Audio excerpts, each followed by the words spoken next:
ღორი ტახტზე ნებივრობდა, ცოლიქაბებს რეცხავდა, სად იყო და სად არ იყო ზღარბი გამოეცხადა. ღრუტუნიავ დახმარება შენ არ გაგიჭირდება, უმაღლესში შემყავს ბიჭი ცოტა სტაჟი მჭირდება. მოდი ბენზინში მოგიწყობ, თუ მოაწყობს ხელფასი, დაახლოებით ექნება დღეში 1600.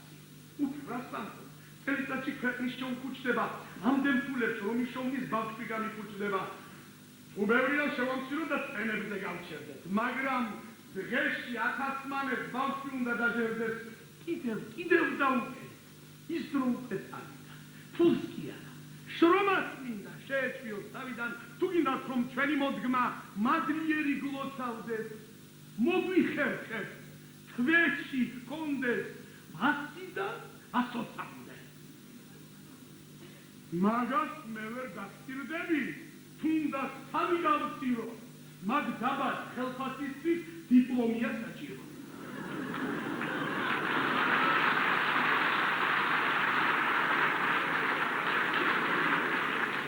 ზოგს მანეთი გადარევს და ზოგს გადარევს დოლარი, ასეთია სამწუხაროდ ამ არაკის მორალი. ერთი შრომობს, მეორედი ფულს იცურავს გულადად, ღორი ცხოვრობს ღორულად, ზღარი